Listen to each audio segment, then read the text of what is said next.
नमस्कार दोस्तों, इस वीडियो में जिस स्टॉक के बारे में हम बात करने वाले हैं उसका नाम है लॉयड्स इंजीनियरिंग वर्क्स लिमिटेड, जिसको हम पहले से लॉयड स्टील के इंडस्ट्रीज के नाम से भी जानते हैं।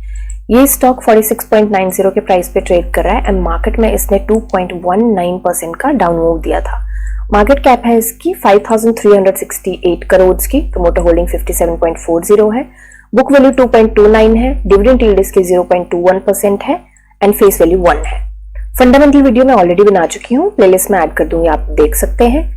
अभी के लिए शॉर्ट में देखें तो ये स्टॉक 50 डीएमए के नीचे 200 डीएमए से ऊपर ट्रेड कर रहा है। पी रेशियो मीडियम से इसकी थोड़ी सी ऊपर है, इतनी कोई दिक्कत की बात नहीं है।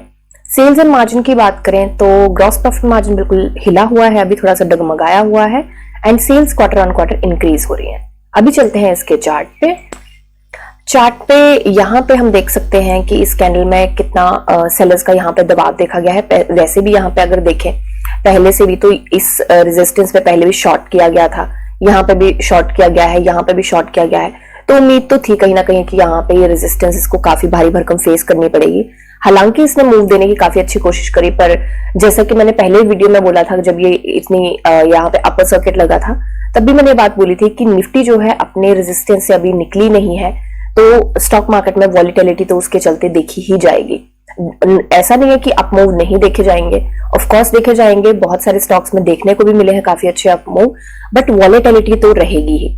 सो शॉर्ट टर्म की एंट्री को लेकर मैंने यही बात बोली थी कि क्योंकि निफ्टी अपने रेजिस्टेंस पे है एंड इलेक्शंस का टाइम है, यूएस के इलेक्शंस हैं, इंडिया में इलेक्शंस हैं, तो उसको चलते वॉलिटिलिटी रहेगी ही रहेगी मार्केट में। एंड जैसे कि हमें पता है कि हमारी इंडियन मार्केट जो है वो यूएस की मार्केट को रेप्लिकेट करती है, तो शॉर्ट टर्म की एंट्री से पहले हमें ये कुछ बातों का ध्यान रखना पड़ेगा, जैसे कि यूएस की मार्केट किस तरीके से चल रही है। अगर यूएस की मार्केट रेड में क्लोज होती है तो बहुत ज्यादा चांसेस होते हैं कि इंडियन मार्केट भी रेड में ही क्लोज करेगी नेक्स्ट डे, तो ये हमेशा देखा गया है। तो शॉर्ट टर्म की एंट्री से पहले हमें ये जरूर देखना पड़ेगा कि S&P 500 क्या कर रहे हैं, कैसा रहा है, रेड में क्लोज हुआ है, ग्रीन में क्लोज हुआ है। S&P 500 है, नेस्डैक है, डाउ जोन्स है एंड निफ्टी का तो ऑफ कोर्स हमें देखना ही पड़ेगा। हमारे इंडियन मार्केट में हम ट्रेड कर रहे हैं तो वो तो देखना ही पड़ेगा कि वो कौन सी जगह पे है, रेजिस्टेंस पे है, सपोर्ट पे है, क्या उसका रह सकता है। ठीक है, तो यहाँ पे हमें देखने को मिला है 2.19% का डाउन मूव एंड अभी एंट्री की बात करेंगे उससे पहले एक बार हम बीएससी पे चलेंगे। बीएससी पे देखिए यहाँ पे इसका प्राइस बैंड 10% का ही है। 6 अप्रैल से पहले, सॉरी नॉट मार्च, अप्रैल से पहले ये चेंज नहीं होगा। एंड यहाँ पे बात की जाए न्यूज की तो न्यूज ऐसा कोई नहीं है तो जो इसके प्राइस के अप या डाउन मूव में किसी भी तरीके का फर्क डालेगी। तो अभी के लिए एंट्री पॉइंट से बात करें तो देखिए ये इस टाइम जो है अपनी रेजिस्टेंस पे ट्रेड कर रहा है। ये वाली रेजिस्टेंस लेके इसने यहाँ पे रिजेक्शन ली है एंड नीचे आया है। फिर ये वाली जो रेजिस्टेंस है ये भी अब इसको फेस करनी ही पड़ेगी। ऊपर जाने के लिए हमने यहाँ पे कहीं पे बात करी थी कि ये जो सपोर्ट है इसका जो है 55.90 के आसपास का, अगर ये सपोर्ट इसका टूटा तो उसके बाद अगर नीचे गिरा तो बहुत सारी रेजिस्टेंस है जो इसको फेस करनी पड़ेगी एंड वैसा ही हुआ है। अभी इसके रास्ते में बहुत सारी मेजर रेजिस्टेंस है। मेजर रेजिस्टेंस मैं आपको एक बार बता देती हूँ। तो सबसे पहले जो इसको मेजर रेजिस्टेंस फेस करनी पड़ेगी वो तो बिल्कुल इसके पास ही है, जो उसके आसपास ही ट्रेड करा, जो कि है 47 एंड 47.50 के बीच में इसको फेस करनी पड़ेगी। फिर उसके बाद 50 पे तो इसकी बहुत ज्यादा मेजर रेजिस्टेंस है। फिर उसके बाद 52 और 53 के बीच में इसको एक बहुत मेजर रेजिस्टेंस फेस करनी पड़ेगी। अगर इन सब से निकल गया तो उसके बाद इसको फेस करनी पड़ेगी 56 के पास एंड 56 के निकल गया फिर तो स्काई इज द लिमिट। फिर मुझे लगता है कि थोड़ा सा कंसोलिडेट करके आराम से निकल जाएगा। हालांकि हमें पता है कि जैसे ही इसका 20% का, हम सारे इन्वेस्टर्स मुझे लगता है उसी का वेट कर रहे हैं कि जैसे ही 6 अप्रैल को 20% का इसका सर्किट हो जाएगा तो मुझे लगता है कि उसके बाद इसमें काफी अच्छे मूव हमें देखने को मिल सकते हैं। एंड 6 अप्रैल जिनको नहीं पता, मैंने पहले वीडियोस में भी बोला है कि मैं 6 अप्रैल क्यों बोल रही हूँ कि उससे पहले नहीं होगा, क्योंकि यहाँ पे एक चीज आई थी कि ये जो प्राइस बैंड है वो बाई मंथली चेंज होता है। तो बाई मंथली का मतलब होता है, उसके दो मतलब निकलते हैं। एक होता है कि महीने में 2 बार एंड एक होता है 2 महीने में 1 बार।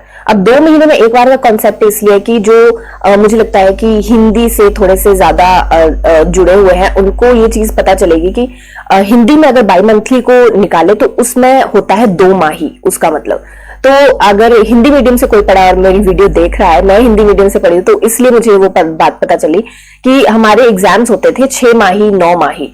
तो वहां से मुझे पता चला कि 2 माही का मतलब इसमें यह है कि प्राइस बैंड कम हो सकता है हर एक दिन, बट ज्यादा वो 2 मंथ में एक बार होगा। तो पहले हुआ था 6 के आसपास, एंड अब भी ये 6 अप्रैल से पहले चेंज नहीं होगा। 6 अप्रैल को होपफुली ये चेंज हो जाएगा और ये हो जाएगा 20%। अगर 6 को नहीं होता है तो 6 के बाद हो जाएगा इमीडिएटली, पर उससे पहले तो नहीं होगा। ओके, तो ये रहा नॉलेज की बात। अभी करें एंट्री की बात। तो देखिए शॉर्ट टर्म की एंट्री की अभी फिर से मेरी वही एनालिसिस रहेगी कि निफ्टी अभी भी अपने रेजिस्टेंस से नहीं निकला है, तो मार्केट में वॉलेटिलिटी देखने को मिलेगी। अब इस पे लाइव मार्केट में थोड़ा सा ध्यान रखा जा सकता है कि थोड़े बहुत हमें मूव यहां से मिल सके, बट फिर भी शॉर्ट टर्म की एंट्री में यहां पे कभी भी नहीं बनाती।